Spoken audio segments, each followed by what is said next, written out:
We are in bed with books. Thank you for joining us this week. I'm Melissa. And I'm Bethany. If you'd like to find us outside of wherever you're listening from, then you can find us on our website, inbedwithbookspod.com, on Instagram at inbedwithbookspod, and find us on YouTube for video versions of the podcast and bonus episodes. So let's jump right in. How's your evening? My evening is good. I'm what am I doing? I've had 3 days of doing nothing. Nice. That has been really fun. Yeah, I've been cooking a lot. I'm sorry, nothing exciting. How about you? Oh, that's fair. I mean, like, honestly, right now, I would also very much like to be cooking. I haven't found the energy to cook a lot over the last, like, maybe a week. Yeah. A lot of, well, I got a rice cooker, the thing that I think we were like, I'm gonna... Yes. I just bought one. So I'm nice, waiting right? I'm waiting for it to come. It's nice. I'm gonna tell you, I mean, it really solves all my problems. Yeah. This week especially, because I've gotten into the habit since I've had this since like early January now. I've gotten into the habit of I'll cook up like 2 or 3 cups of rice at the very beginning of the week. Mm-hmm. And I've just got rice for the week, which has been so nice. You know what's really good for breakfast is rice with egg on top. Girl, what do you think I've been doing? Yeah. Okay. So what I make is I'll get like half cup, sometimes a little bit less, maybe like a third of a cup, because it's like I don't have very big bowls and it's a lot of food in the thing. And I'll just reheat the rice, fry up some kale, because kale is actually really, really, I can't remember the word, if it's like cruciferous or something. It's hardy, and so like you have to heat it. Yeah. Realizing like how different kale is once you've heated it up was life-changing for me. Yeah. So I just like fry up some kale. I'll scramble up an egg or 2, depending on how hungry I am. Chop up half an avocado, and then I make this little sriracha mayo. And that's been my breakfast every day for the last 2 weeks. I wish I was lying. I wish that was an exaggeration. You're so healthy. I'm a creature of habit. You're so healthy. I know. It actually has been making me feel a lot better, though. Good. Yeah. Just, celiac things. Yes. So find it where I can get it. Well, I didn't cook last night. We went and got Indian food. That was really, that was like a great idea. It's Indian food. So good. I had tikka masala, of course, and Milo had curry. Oh, nice. And then I had some. Is your mouth just like watering thinking about it? I love it. Yeah. One thing I will say is the Indian options out here are about not quite as extensive, but about as extensive relative to London. Really? Yeah. There's a lot of ethnic food out here. Yeah. A lot of like each variation of Asian food. I've had some really good Vietnamese out here, which you cannot get in Phoenix. Right. Yeah, I feel like there is something about Texas. It's really strange. Because it's also because it's like Houston. But then it's like Houston's a massive city, and then you have, it's got and then very diverse. You get a lot of you can get a lot of like, yeah. I think people don't expect it because it's Texas, but like it is. Yeah. Which is fair. I also didn't expect it, even though people told me how diverse the city can be. Yeah. But yeah, I didn't expect it. Yeah. All right, what are we talking about? Oh my gosh, I love your mug. Thank you. Okay, hold on. Okay, so what is Louise? Okay, it's Bob's Burgers mug. Louise has a something. I'm looking at the other side of the mug. It's a it's got, like, the toilet brush. As a microphone, and then a spray, and then Bob's got the broom. Look of disdain. Yeah. And then Jean's got a plunger on his head. Linda's got a mop on her head. And then it's a ketchup bottle. Okay, Tina's got a ketchup bottle, like, and she's doing like the blowing into it like a horn whistle. That's cute. Oh, I love that. That's cute. Yes. My mom got me this at got this for me. I can speak. My mom got this for me at the farmer's market. Cute. Yes, very cute. Yeah. Yeah, so sorry, I interrupted you. What are we talking about today? What are we talking about today? We're talking about Gild. Yes. By Raven Kennedy. Yes. The first in the Plated Prisoner series. I finished mine 4 hours ago, 3.5 hours ago. Same. Nice. That's really great. I love to think that we're like reading at the same time, like in real time. I love that spiritual book reading like connection that we have. You like slapping your paperback closed and me slapping my ebook closed at the same time. Yeah. Across time zones. Yeah. Exactly. Across eons. Like eons. Connected by this single thread. Yes. I did listen to it for a spell. That's fair. So there's a part of the book where there's some plot holes that I like missed. That I need not necessarily clarification. Plot holes, but like they're holes in my brain head. Holes. Yes. But I'm like, why are they leaving the city? Like, I don't know why they left. So I need some. I was gonna read about it. It's so bad. Okay, just like that's like major a huge plot point. Huge plot point. I'm like, why are they leaving? Where are they going? And why? Okay. Do you want to jump right into that, or do you want to do some of our Let's do that, and then we'll do whatever you want. We're here. Let's go. Yeah, we're here. We're already here. Okay. So the reason they were leaving Highwell, the plated castle, is because the king Midas, who, first of all, I don't like. Right. I'm sure you could have expected. No, I mean, I don't think we're supposed to. I hope not. Like, I didn't think so, but then the way that the book ended, I was like, are we? Yeah. So he framed the king of the Fifth Kingdom. Yeah. Folk. So, or I guess not really framed, but like, tricked him. Thank you. He tricked him into taking his entire army to the Fourth Kingdom's border. Mm-hmm. Army was decimated, right? And then as he's finding this out in this very private room with both kings, Auren, and then like a few of the knights. Yeah. They kill the king of the Fifth Kingdom. Okay. Well, a few days later, I think it was, or just maybe shortly after that, it's in a flashback, some like 3 weeks after this all happened. Mm-hmm. Midas talks in front of his entire court, and he's like, the Fourth Kingdom was decimated. He was killed. He was like betrayed by his own messenger. And so like Auren's sitting up there, or like standing up there, because they're supposed to look like a united front. Yeah. And she's thinking about how this messenger is just getting, like, he's dead. He can't speak up for himself, and he's getting used as the scapegoat for Midas's own goals. And so then he announces basically his intent to go and claim the Fifth Kingdom's throne as like because I guess the Fifth King had a son who was just too young. And so he's like, I'll help take care of the boy until he's of age and he can take the throne himself. Okay, sure. Yeah, that'll definitely happen. So they were leaving because the king was already in the Fifth Kingdom. Oh, so so Midas traveled to this new kingdom to take care of this young boy. And not usurp the line and not take over the Fifth Kingdom. Yeah. And so then his saddles and the favored one are being escorted to the Fifth Kingdom. And then havoc wreaks. Yes. Which is to be expected, because it's when you're traveling that you're the most vulnerable. Yeah.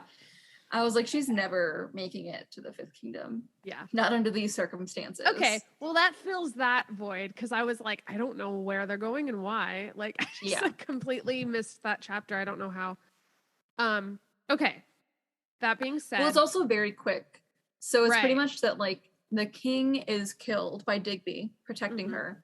And then the next chapter is just jumps ahead 3 weeks to them preparing to leave.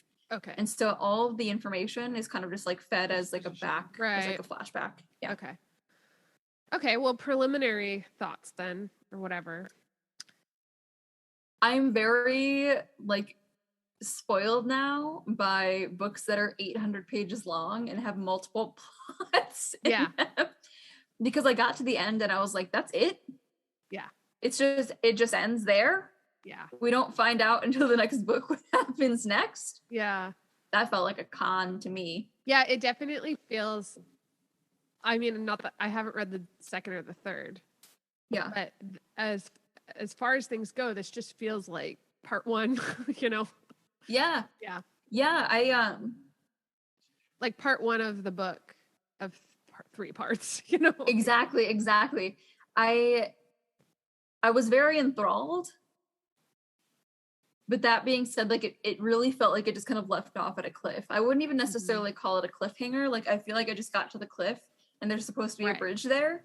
Yeah. And like it's not there. Yeah. Yeah, it's not like there's no like big surprise at the end, like because we know for like 100 pages or so that like Captain or Commander Rip or whatever's like coming and like probably gonna take them. Like so we already know that's happening. And then Red Raiders was a bit of a red herring. Yeah. In terms of like what the conflict is gonna be on their trip there, right? It did feel very much like in cartoons when you've got like the little baby fish and then the big fish eats it and then like the bigger fish comes and eats both of them. And then you realize there's more. Like you're like, oh, the Red Raiders. Oh, this is so terrifying. And then like she gets off the boat and there's just like this massive army. Yes. Like, oh, okay. I really liked that there was like it really felt like there was this depth. I felt like the last 100 pages were like my favorite part because you're like actually learning about like there's that one chapter that's just all it's all italicized and it's just exposition. It was really interesting. That little like talk about the history. The history with the Fae. Yes. I liked that chapter. And so there was like you learn a lot more and then you realize that you kind of have this like image in your head about like where things are and like and also even is it the last chapter where it's Midas's point of view and he talks about going to each of the kingdoms and so you're like ooh like you see this like really rich world of like different places, so that's kind of I really liked that. I think what I liked about the last 100 pages is that Midas wasn't there. Yeah. Because when she's not around him, she's more bearable. Yeah. When she's like around him, I'm like, God, stop talking about him for like 5 fucking minutes. Please. Yeah. Because even when she's like standing behind him on that counter, or not on the counter, next to the throne counter, she's like acknowledging that he's openly lying.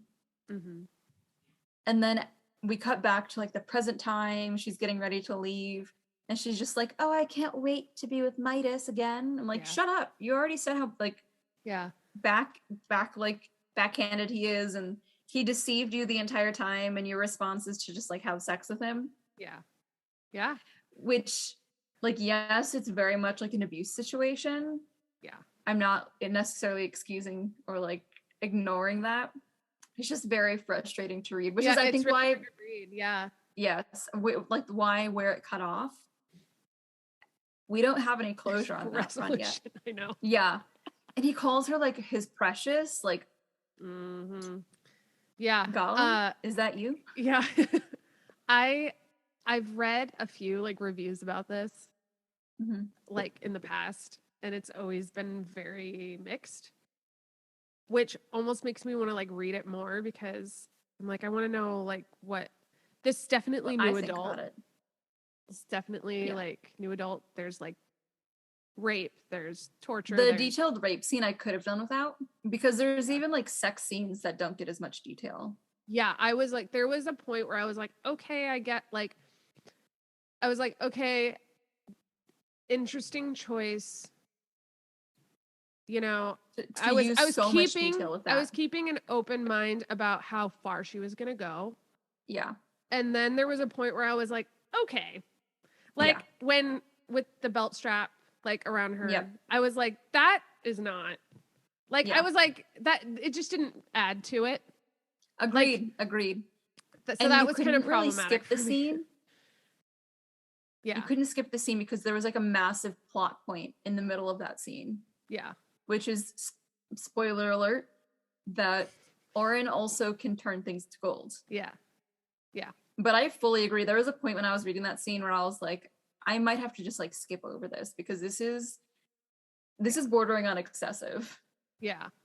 Yeah. And you know, so there but it definitely like the beginning of the book, like I kind of see, and this is I don't get as frustrated with the main character, but because I kind of like the fact that she's kind of it's frustrating to read. Like it's frustrating to read, but I'm like I kind of get it.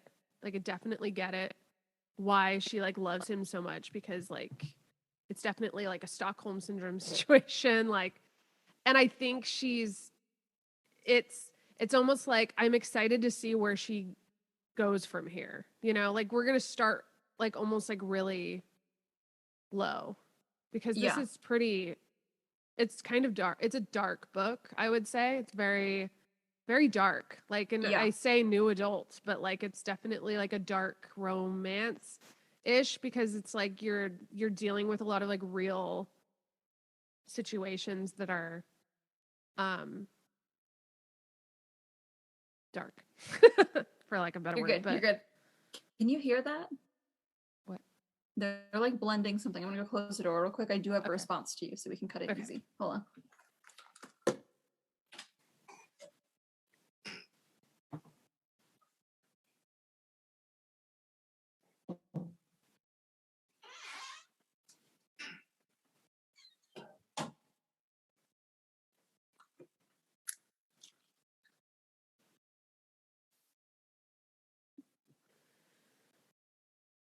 Yeah, no, I mean, I definitely don't.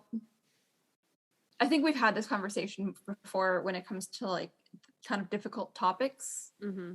in books like this. And it's not that I'm entirely opposed to their presence within a book. I firmly agree when you were like, what's the point of this at this point? Yeah. Like there's other ways of showing trauma Yes. than actually describing it. Yeah. Because for those of us with vivid imaginations, Yeah. right? Like I think you've said that before. It's like, it's really harrowing. And so Yeah. there's ways that you can portray trauma. Like, and a lot of people use this as, like you hear about it later, like from them, like talking about it, and they mention it, and then you can kind of imagine what they went through. Like you don't, like, it's not detailed out for you. You can also just, maybe you don't have to go as far, and still show that there's like there's like this thing happening with like the character, right? For Especially her to like feel like to feel threatened and like hurt. Like there's other ways to do that than having like this very like explicit like sexual violence. Yeah. And I think also to kind of like clarify in your point is that you and I are not coming from a point exactly where we have been like sexually assaulted like this. Yeah. So I could also understand people having like a very, very visceral reaction to that scene. Yeah, exactly. Yeah. So trigger warnings. Very much a trigger warning on that. Yeah. We just lucked out. Yeah. In terms of our own responses. Yeah. Yay. Yeah. But yeah, Midas was a creepy, slurpy douchebag. Like, I don't like him. And I think kind of going also back to what you were saying at the beginning is like having been in situations where I'm liking somebody and not seeing the red flags, like many, many times, especially as like a teenager. That's 100% the reason she pissed me off sometimes, is because I definitely saw too much of my younger self in her. Mm-hmm. Yeah. Which is That's not usually, fun. yeah. Yeah. Yeah. Yeah. So, yeah. I can understand that. yeah. Um, Cause like you want to scream at her, but then I'm also Yeah. like, I wish I could scream back at like my teenage self about Yeah. the dumb boys that I would think these things about, you know? yeah. And they weren't even kings. They were just stupid teenage boys. Yeah. Yeah. But yeah, he's gross. There is this, I really, um, I really find kind of the, like, since we're kind of in the beginning of the book, Yeah. this kind of interesting inner dialogue she's having. She talks about how she hates butterflies, and then because they're like free, and then they can, but then she like, she calls herself a cocoon when she like covers herself with her ribbons. Yes. Like, and I thought that was like kind of a cute like wrap on how she's like feeling. Yeah. Also kind of like this foreshadowing thing of like we're waiting to see her break out of that cocoon. Yes, that was really exciting to me. Yes. Yeah. I also noticed there was this part where she, and I meant to look up the meaning of the word, so maybe you've defined it for me before, but there's dissociating and then there's disassociating, and I can't remember which one it is. But disassociating is kind of just a misnomer for dissociation. Okay. It's like dissociation is like the conjuncted version, mm-hmm. which I think technically is the correct version. Okay. But human language is such that both are technically correct. Okay. So, yeah. So, her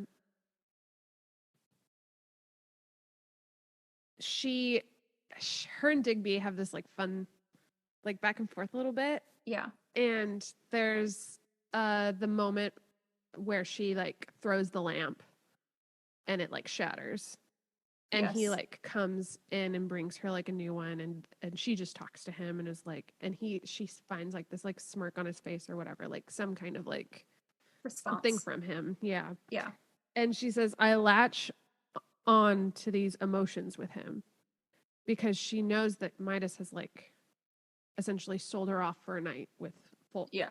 And so she is emotionally dissociating some kind of response from someone else because she can't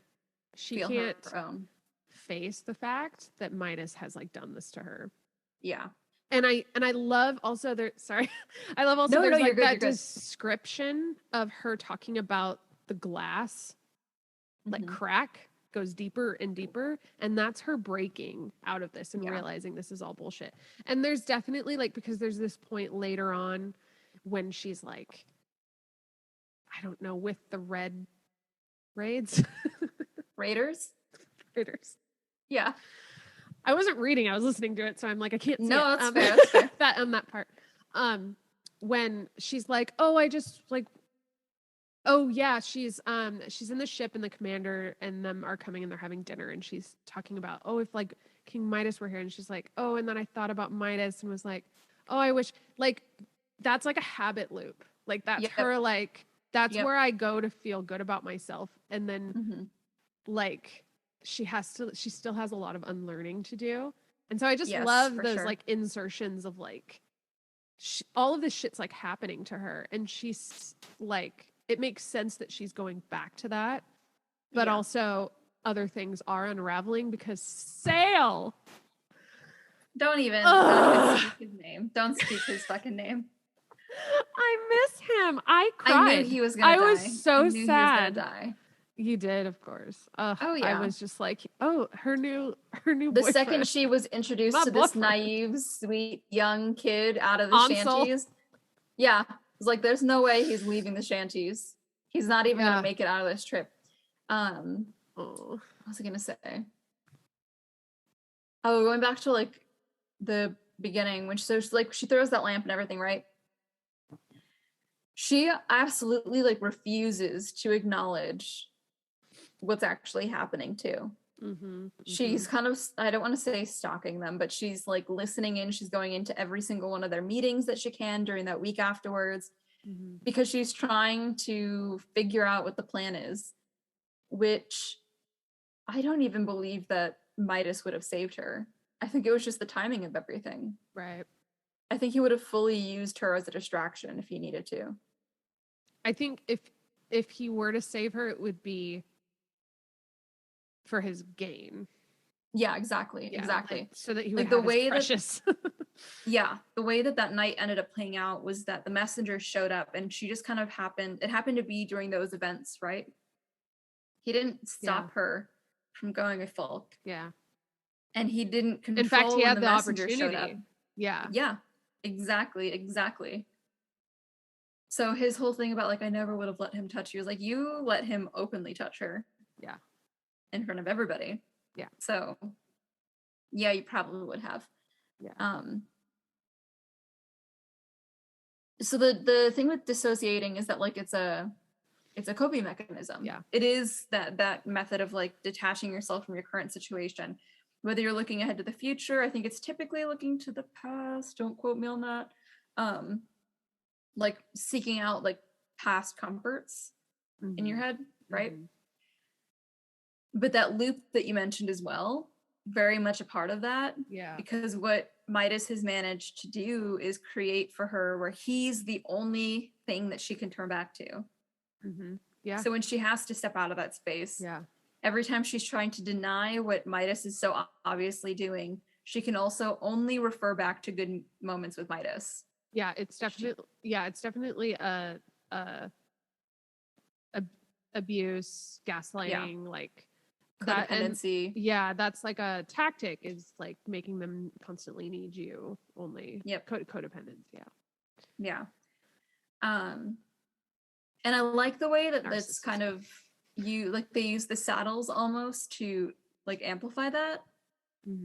Because the other ones hate her so much. And I love Risa.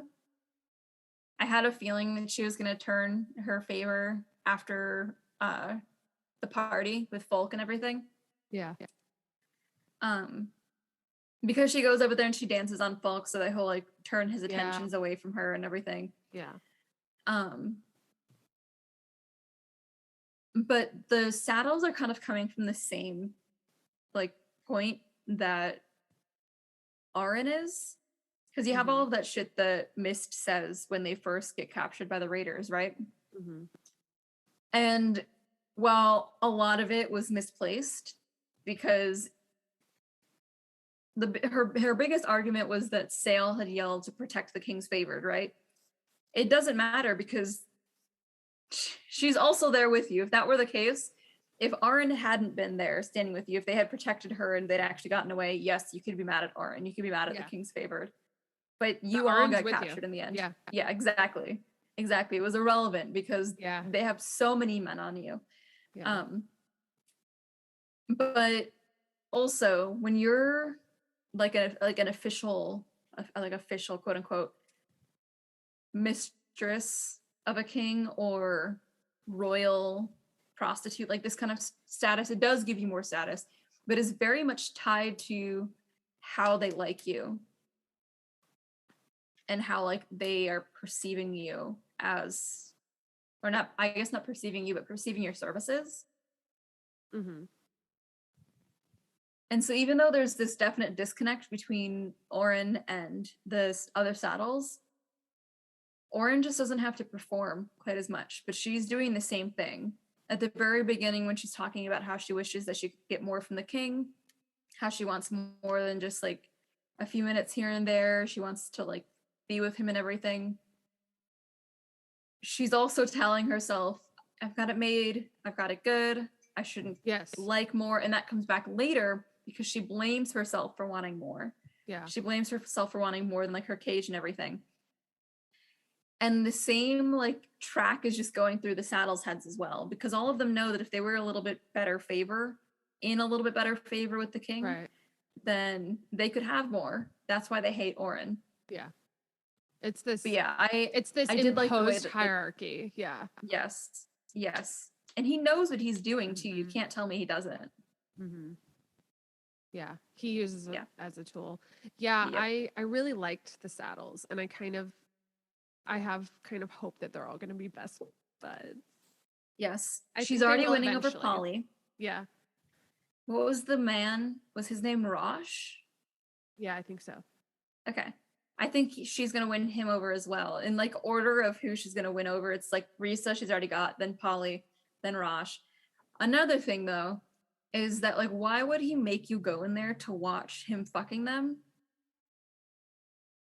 if he knows how much you care about him? You know? Like to fuck with her. Yeah.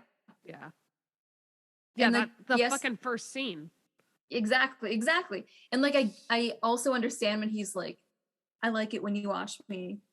But that doesn't mean that it's not because he's manipulating her. He could like that he knows he's manipulating her. Yeah, and then there's that she puts on that facade that she doesn't care, Yep. and then once that cracks, ugh, it's such this like gross, like Yes. abusive, like, and he's just like, oh, sweetie, and so Yes. condescending, Yeah. yeah, yeah, This is the first time that I sought out some spoilers, like very, very light spoilers. okay. I just needed to see, like, I That looked things through were gonna art. get better. Yeah, I looked through art to see like who are the men that were being drawn Okay, because I wanted to make sure that like it wasn't Midas. all right. Tell me who you found. I saw a couple of good ones of Rip, Okay, that's and what so I I saw don't too, and know if he's like that was the spoiler that I saw. okay, okay. That Then I was if telling I you okay, about. then you can just tell me. Well, that's all. Is that I was Oh, like they okay, were like embracing. So I was like, okay, so okay. maybe he's gonna be like a Resand who's like I hope so. It who's did actually like feel a good very much, guy. yeah. It did feel kind of like the beginning of Mist and Fury, Yeah. where she's just like kind of trying to convince herself that she actually likes the king, and all they do is have sex, and she's in a cage. Yeah. Yeah, exactly. So, um, maybe Well, the yeah. second one will be closer to that. I hear that the second one's much better. That's good. A lot of more people like the second one. Not that And I think this was bad, but like no, yeah. But it's that like bodes well. it's kind of a hurdle. Yeah. It's a bit of a hurdle. It kind of reminds me of like, yeah, Akatar book 1. I was thinking that same thing of just like Yeah. you kind of have to get through it so that she has her journey, and then you kind of know where Yeah. she's coming from, which is kind of nice. Rather than It just kind of reminds getting me, supplanted into their lives after they've like had all their like yeah. revelations and stuff. She reminds me a lot of Poppy Mm-hmm. in that like I Well, never saw yeah. more. Yeah, that very kept. Yes. You know? Where like definite differences because Poppy like sought out physical things. But I think because she had that like slight freedom, Poppy didn't pursue like truth. Whereas there's a lot of times in Auren's times or like Auren's period with the Red Raiders where she's realizing that she's weak. She's not as like she's been so sedentary that she doesn't have like the physical strength, but also like her ribbons She's don't have much the more strength. self-aware. Yes, I feel like than Poppy. I think that's a good point. Yes, and I think a lot of that has to do with the fact that one, she had a childhood that was outside of the castle, which I wish we had more of. Yeah, that's actually quite a mystery. Yes, Yeah. yes. And I think that was on purpose because I'm inclined to think that she is also Fae. Yeah, because that last line. Yes. That was kind and of also because like that part. she can turn things to gold. Mm-hmm. So my question also is whether or not Midas can even do that. Yeah, we've never seen it, have we? Exactly. And that could be a very good reason for him abusing her and keeping her in a cage. So that she feels like convinced that she has to stay with him and stay on his side, whereas he's just keeping his moneymaker. Yeah.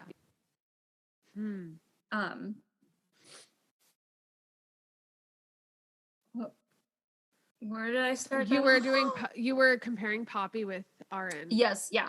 Yeah, and so she's got the childhood. She's got the powers that she already knows about. And Somewhat. so I think it's just Yeah. like there's the big thing is the self-awareness. Well, like kind of the inner dialogue, like you were saying, Yeah. her knowing, like there's even that moment when she's in the cage, she's like, what do I do with my spare time? Like there's no Yeah. point for me to exercise. And then that comes back later when she's like, I'm so weak. And Yep. then also just like, why would I, like, I will never, like, I was comfortable, I was cozy. Yep. I was too cozy. And the guilt that she feels for her position with the saddles, all of that. That's another thing that makes a lot of her, like that cyclical thinking that she has around Midas Yeah. really frustrating. Yeah, because that's what I was Because you going to can say is see Poppy like doesn't have that. yeah. Like Poppy is very aware of like Yes. But like you can see the marked difference between who Auren is and who she thinks she has to be as like the king's favored. mm-hmm. And so you've got like the strong street rat that she was for most of her childhood, where she's like, how did I let myself get this weak?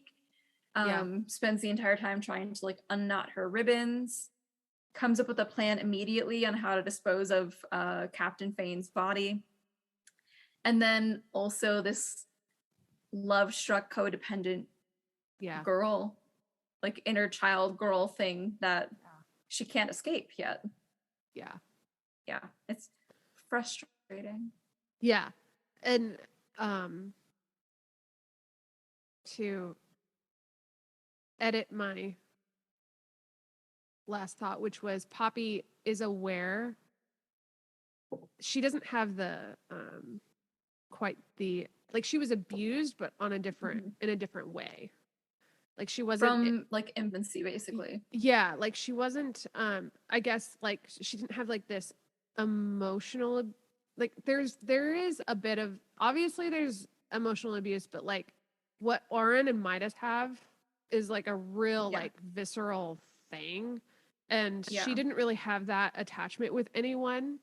Like Victor, she had Victor, you know what I mean? Yeah. And That that's was like like a eternal. big part of it is like Digby and like Sale are like the first people that Yep. show her any kind of like respect for who she is, not what she is. And that's definitely what has been missing, right? Mm-hmm. Whereas Poppy did have like Victor, who was like this like really good role model that showed her what good and bad is, and she could like easily navigate. Him and Tawny. Yes. Yeah. A lot of emotional support came out of them. Yeah. And I think that like the big difference with their situations, other than like the big timeline obvious ones, is that like Poppy's was manipulation more so than like abuse. Mm-hmm. Whereas like Midas's is very clearly emotional, mental abuse and manipulation, but more towards abuse because he's doing it for he's doing it for his own game, but then he's also kind of just doing it for power. Yeah. Yeah. Regardless of what extent that goes to, whether or not he has powers, like whether or not that theory is true, I don't know.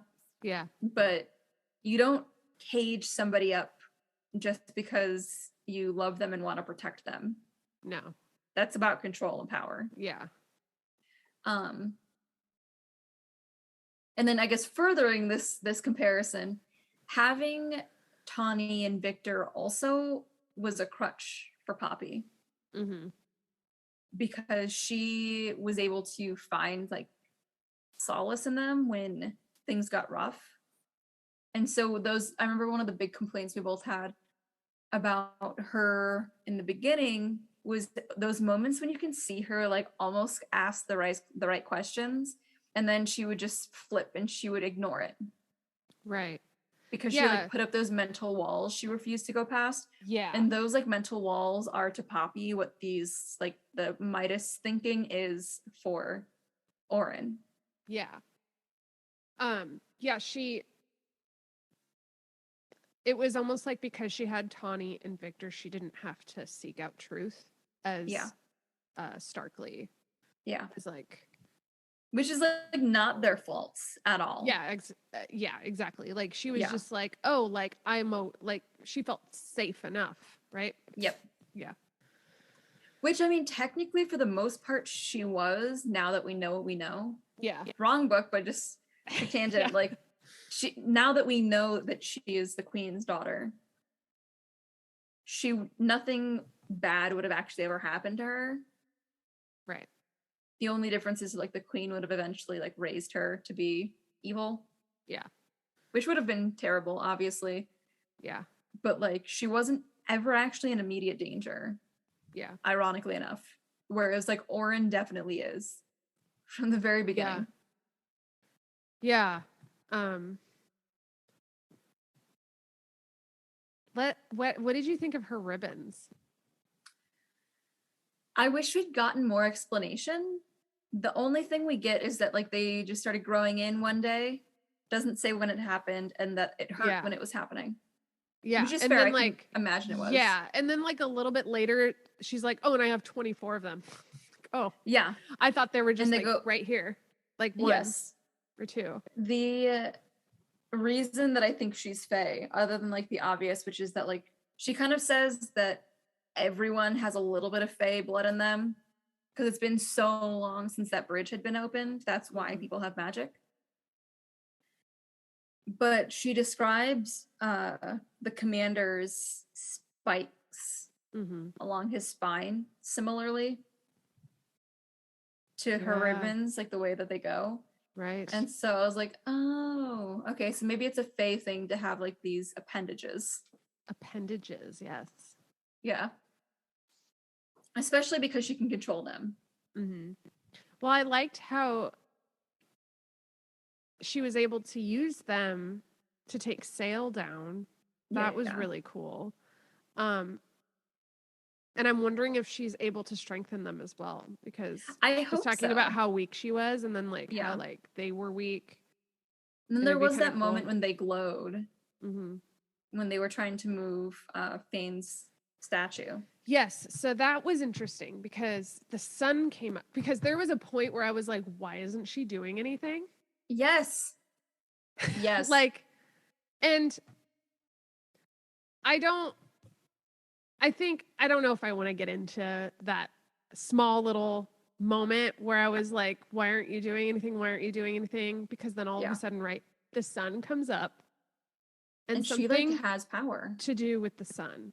And I really liked this connection too, because there was like multiple times where she's like, bright side, right? Like it was just kind of almost this like foreshadowing. And you know that she never sees the sky. Like it's always snowing. It's she never sees the sun, so she's always trying to look up to the atrium. Yeah. Is that what they're called? Yeah. She's like, it's always covered in snow. Yeah. She can't see through it. Yeah.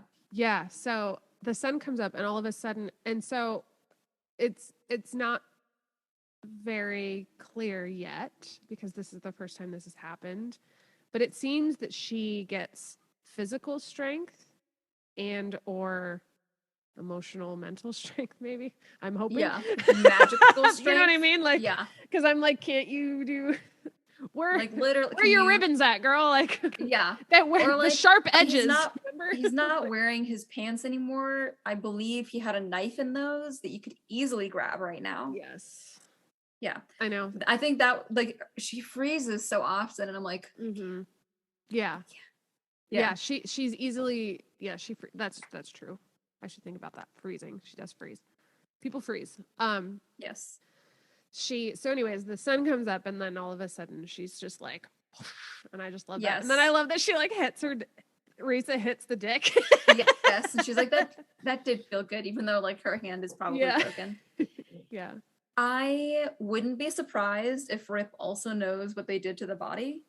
Like if he knows, because she looked out at what would have been the back of the ship when they leave, and there's just a whole army there.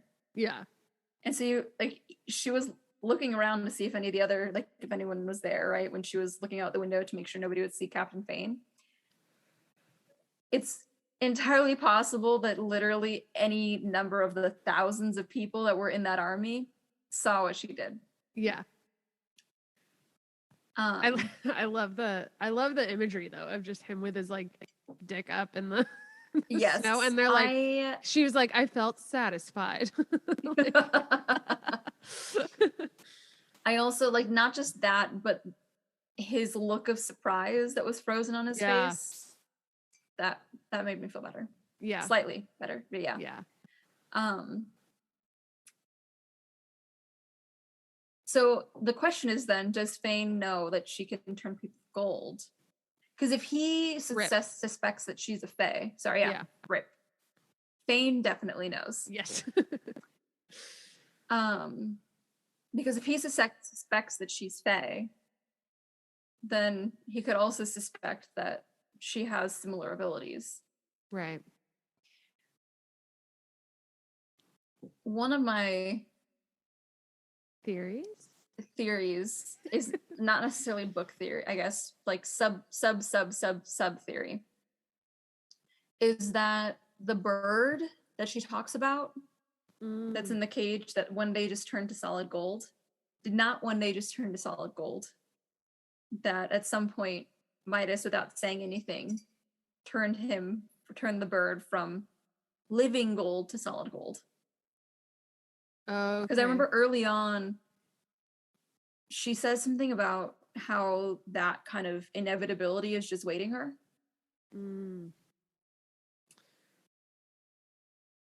Yeah. But there's plenty of things like in the castle that aren't solid gold. So you've got like the curtains that they talk about, all of the dresses, her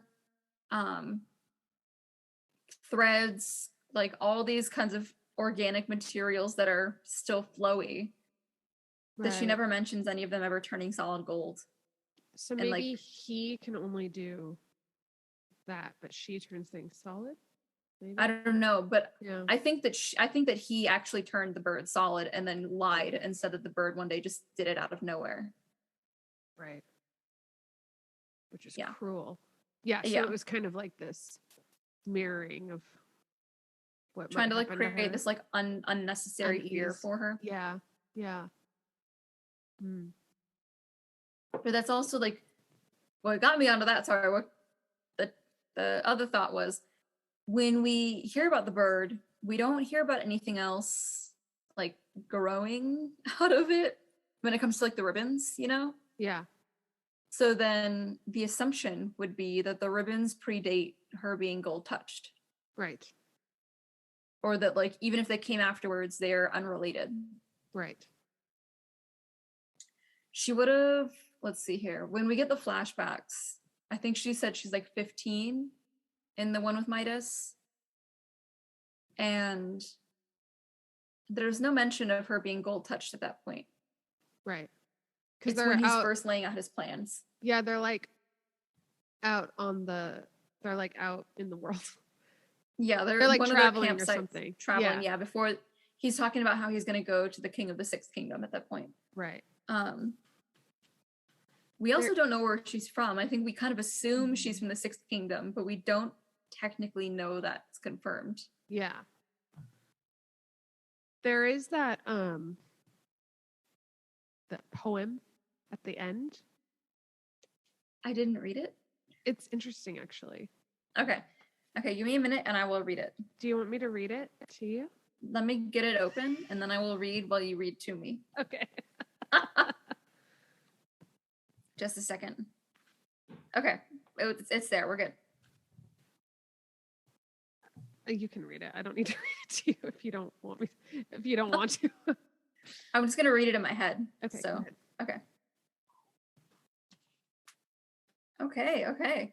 So that does leave me inclined to think that he does not have powers. Well, yes.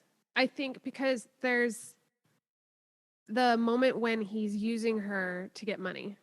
Yes. So I'm wondering if he was also a street rat. Yeah. And found this.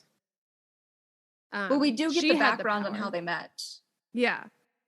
Which is that like he saved the day when the town that she was staying in was invaded by raiders. Right. Not the Red Raiders, not the pirates, but like she was basically, her and all of the women from this town were in the back of a caravan. Right. And him and probably other men, I assume, came out and saved the day. Okay. But she is the one who's described as golden at the beginning of this when they're first meeting, not him. The poem. Yes. Yeah. So that's we don't really know what his status was at the beginning. So I'm almost wondering if he's like doesn't have money or anything. And that's kind of like there's some implication. So I'm going to fix my feet real quick. Okay. There's some implication around his status beforehand, just to do with like how, like, when we hear about him proposing to the princess because she doesn't have powers, when we hear about their history together, Midas and Auren, that's where, like, those are the only spots where we hear about where he came from, which isn't even much. It's like we know less about him than we do about her. And the implication being that he kind of like rose from nothing. Right. Picked himself up by his bootstraps and created a life for himself, right? So it is interesting to think, because the way it's, I guess, told makes it seem like he was already well on his way to doing that when he met Auren. But the poem also implies otherwise. That she was the one that like got him. That it was very much meeting her that did that for him. Could be a combination. Like he might have like gotten to some kind of, but yeah. He might have just lucked out when he found her. Yeah, exactly. But I like the end of it where he was so angry that he pulls his hair out, and then that's what makes her grow. So it's almost like he has to sacrifice parts of himself so that she can glow. So now that she's away from him, right, and sees the sun, and now has her own, like, her power back. I kind of like that, like, analogy. Yes. Like pulling bits of him just out of her. Yeah. Yes. Yeah. Yeah. Also, thinking of like Midas as gold touched is like from the story, right? The old fairy tale. But her name, AU, is like gold. Yeah. I knew you'd know something about that. I was like, Auren probably means something. Yeah, like has like her name is pretty name. much golden. Yeah. Yeah. So that also implies I was kind of waiting to find out either that like she had a different name previously. Right. But it would also make sense, I guess, that she was always gold touched. Right. Like, did the name supersede or the power? I'm inclined to say the power now. Yeah. And I mean, all 3 books are out, so my theories are kind of obsolete. Yeah. No one cares. But yeah, exactly. If you've read the books, I am more, you know. Exactly. I am more inclined to think that Midas just doesn't have powers. Yeah, I mean, we literally haven't seen them, so. Yep, and we've seen her do it. Yeah. So far, our theory stands. Yes. There is no evidence to suggest otherwise. I do have to say, a little bit of evil genius on his part. Not that he's pretty much every move wasn't, but the fact that he would continually give Fulk gold because his power was to multiply things. So that way, because he knew he was taking it back to his kingdom and multiplying everything. Yeah. And so he's basically got this whole second bank, right? That was low-key genius. Yeah. That's like what crypto guys think they're doing. Yeah, because you're literally not sacrificing anything. Yep. That was a good move. Yeah, that was smart. Sorry, what were you going to say? I don't remember. I don't know. Nothing. Okay. I don't think I was. Okay. I wish we'd gotten more out of Digby. Yes. Before did he die? I don't think so. No, that's right. We did not see a body. That's right. Later she was like, I hope he's still out there. And I'm like, okay, noted, because I couldn't remember what Yes. happened to him. He was part of the group that rode off right at the very beginning of the raiders attacking. Like, they think it's going to be an avalanche, so they're riding off to go find it. And they're like, the messenger should have been back by now. So they all ride off, and then the raiders attack. Right. And so it could be... Okay. So who do we think tipped off the raiders, and then who do we think tipped off Rip and the commander? I think it was Digby. Oh, One of them. Do you think Digby's a double agent? I think so.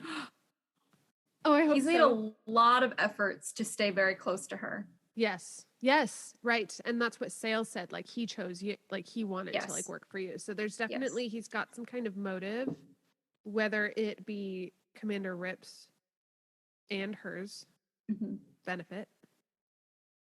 Hopefully. Yeah, I'm inclined to think that he's working for Rip in the Fourth Kingdom. So it's like he's double agent for Rip. But it's also kind of in her favor, hopefully. Because we all hope that she just goes to Valeris, to the Night Court. Yeah. You know? Yeah. Just has bliss, fairy bliss with Commander Rip. That the Fourth Kingdom is not this land of rot and ruin like everyone else thinks, but it's actually secretly a utopia. Yeah. Yeah. I see. I think Digby is alive. I think he's a double agent, and I do think he's working for the betterment of Auren. Because I have a feeling. Okay. This one's not a theory. This is just like me thinking about things. But when she talks about the fact that like Rip is just pure fae. And then she goes into a little bit of the history, gives a little bit of context, and then talks about how people in their kingdom no longer trust fae because of a betrayal a long time ago. And how the Seventh Kingdom was completely decimated. Ever since like reading the Hunger Games, I don't know if you ever read the books or watched the movies. They are broken up into 13 sectors, and that's how they keep control. The government keeps control there. Something like so long ago to the present day of that series, the 13th, which was the like arms production within their country, had tried to do an uprising, and the capital decimated 13, right? Well, we find out during the third book that actually that was a lie. That 13 has been alive the entire time because they made like weapons. Of course, they know how to survive weapons. And so we find out that while the entire country has thought 13 was just gone, it's actually been spending the last few decades like building itself back up, thriving, recreating a new kind of government, like waiting for the day that they could overthrow the capital like a and take rebellion. the country back, right? Ever since that moment, anytime in a book I hear about a city that's been lost. Like lost. Yeah. It's I'm not like, lost yet. Is it though? Is it? It seems like a great way to throw in a plot twist to me. Yeah. The level of trust is very, very low when it comes to those things. Yeah. So I am inclined to feel as though either the Fourth Kingdom or the Seventh Kingdom are not what we believe them to be. The Fourth Kingdom because of like it's this rotten swamp, and the Seventh Kingdom because it's supposedly gone. If that's the case, how are you finding these like full-blooded fae like Rip? Yeah. And so I do feel like possibly the connection between Rip and Auren goes a little bit deeper just because potentially she's fae. And Midas has just been actively like when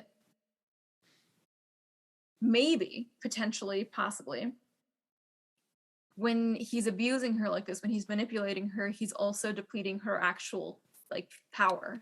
Yeah. Like she doesn't think she has power, so she doesn't. I love how fantasy books do that, where they're like personal power is like somehow connected to their like magic power. Yes. I like to think that my magical power is enhanced when my personal power is rife. Yes, it is. It is. But that is like It very much. is. It is. It is. It's very much put on display when they're trying to move Fane's body. Mm-hmm. Because she just kind of reaches this point where she's like, this has to fucking move. I cannot let this happen. We can't let us be caught like this. And like, yes, I think the sun did play a factor, like you were saying, but I think there was also the element of like her personal power in that moment of realizing what she could do. Yeah. And then doing it. Yeah. I do have kind of a theory-ish thought. Okay. Yes. It's when, okay, so this is my hope, is that Digby and Commander Rip and like the fourth are like good people. Yeah. And they know that she is like a god or fae or something. And they know her history. It's kind of like a Poppy situation where everyone knows who she is but her. Yeah. And I'm hoping that like, because it would make sense that Digby would like want and risk his life for her, right? Mm-hmm. Because it's like, why else would he be interested in her specifically? Yeah. He killed a king for her. Yeah. And because to me, it doesn't seem like he's just doing this for Rip. It seems like he's doing this for a larger cause that includes her. Yeah. Like she is like the key to like, right? I wouldn't be surprised if he is also some kind of fae and he's just made a very concerted effort to hide his powers. Yes. Because that would give him skin in the game when it comes to reuniting him. Like reuniting Rip and her for some, or uniting them, or like reuniting fae people generally. Yeah. But yeah, it would give him skin in the game if like that's what it is. But it's because other than like the political conflict that you've got going on with Midas, which at this point feels like small potatoes, the introducing the rift between fae people and like humans introduced like a very, very large conflict. That's exactly what I was gonna say. Yeah, I was like, it there does seem to be like more of like a bigger picture now after that like kind of chapter, which I really appreciated. Like, oh, this is like this really beautiful story of like fae and humans like living in harmony, and then one fae came to power and just like ruined it all, the door. And so it would be cool if that was like what they were fighting for. Yeah, agreed. And it would make sense that she has been fed this lie about the fourth. Yeah, because she's in the wrong castle. Yep. She's in the enemy territory essentially. Yep. Especially if she's fae. If she's fae, yes. Like she's definitely kept it on a tight leash. Yeah. Oh, I love this. I'm so excited to see what happens now. Me too.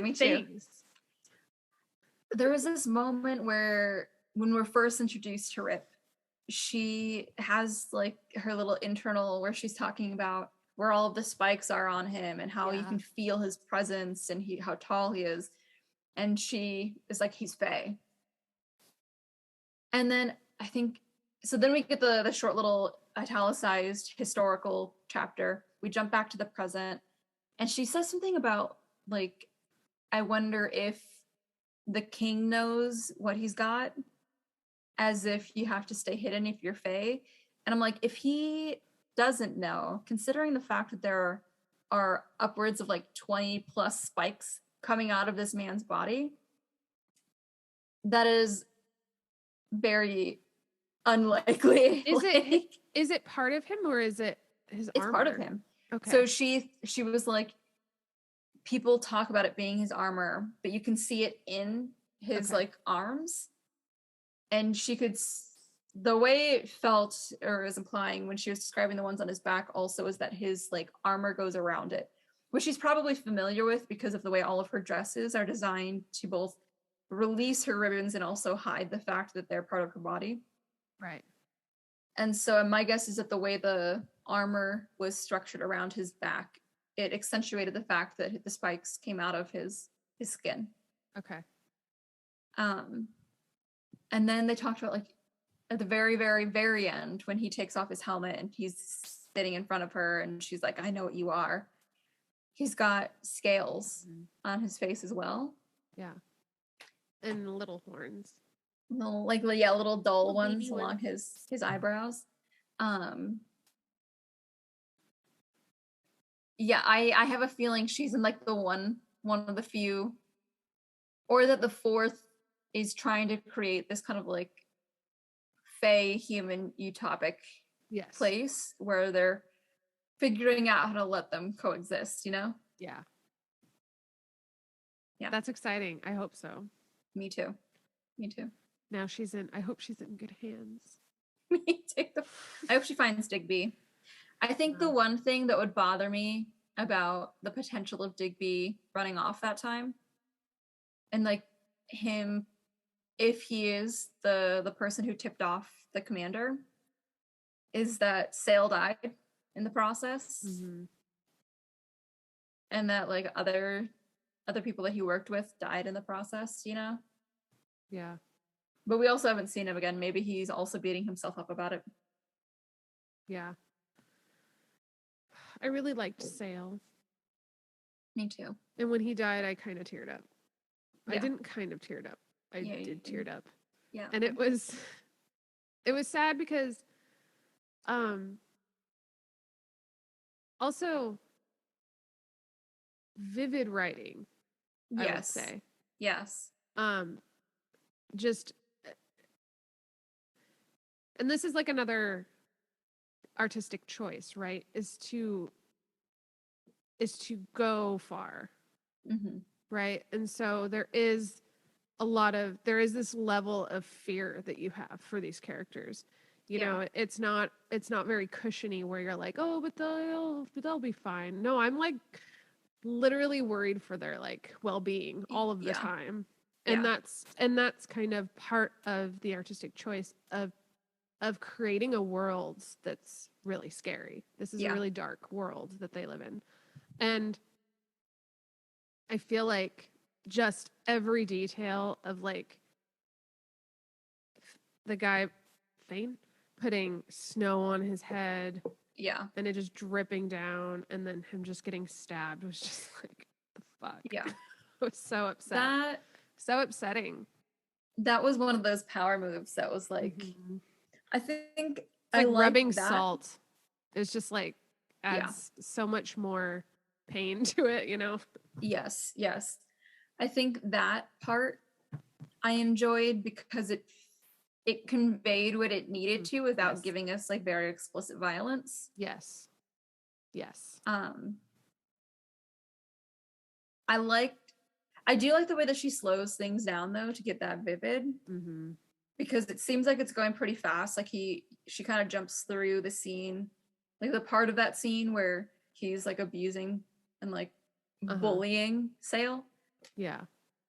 But then the moment that he takes out his knife to stab him, it slows down to, like, a page and a half for maybe 3 seconds of action. Yeah. Which is, like, the knife stabbing, her screaming. There's probably, like, 2 paragraphs about her scream and what happened. Yeah.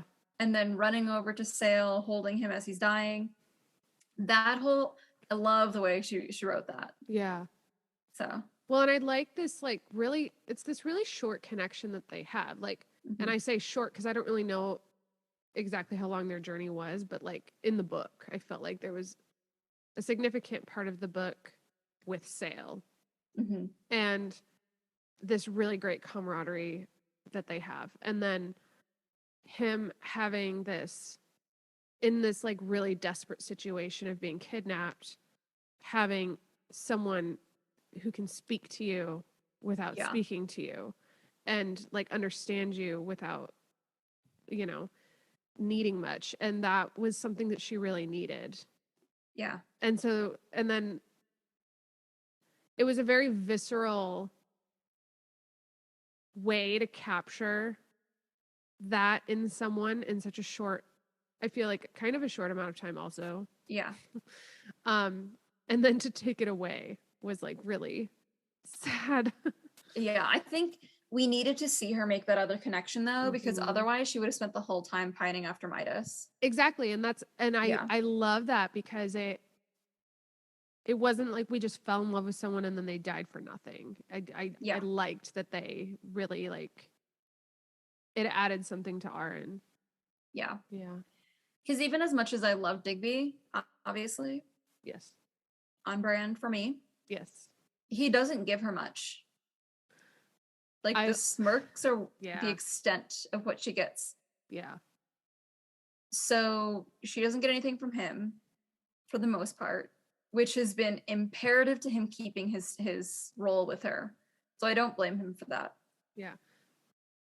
Quick note on that though. I do think that like it's important also that Digby doesn't show much to her because it's what he does that counts. Because how much shit does Midas like give her, you know, and lies.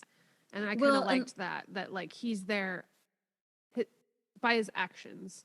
He is there. No one. He's like this steady presence, especially in the weeks after the attack, right? Because she talks about waking up from nightmares and he's already there.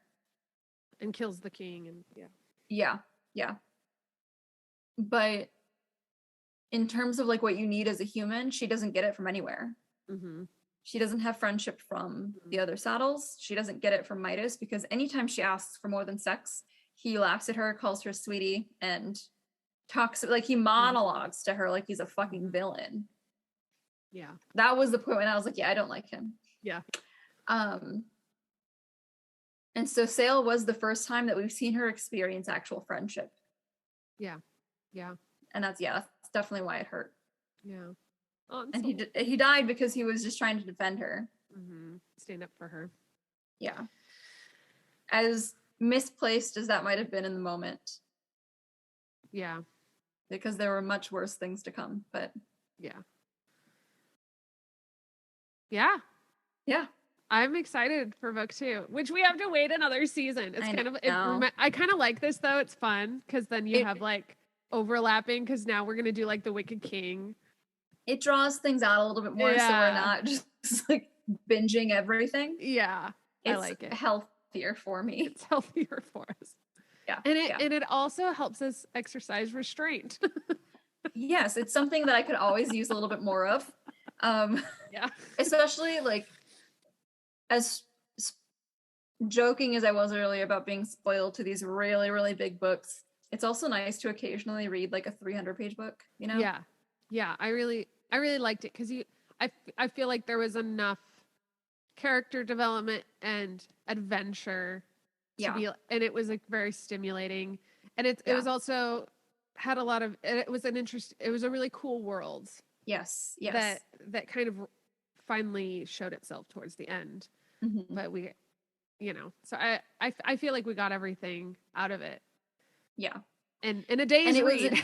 It was an easy read. Yeah, it was an easy read. It wasn't this near 1,000-page book that we're like balls deep in for 2.5 weeks. So. Yeah. I like it. Well, what are we doing next week, Melissa? So, I don't know. What are we doing next week? I don't know either.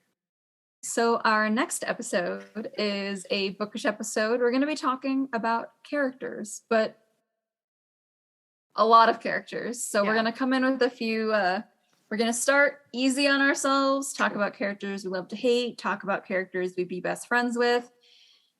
We'll probably subcategorize it a little bit further once we get into it. But yeah, that is our next episode.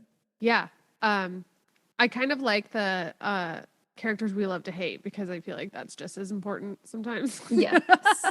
That is going to be a very easy category for me to discuss. Okay. So yes, cool. that is our plan for next week. I'm excited. All right. Okay. Until next time.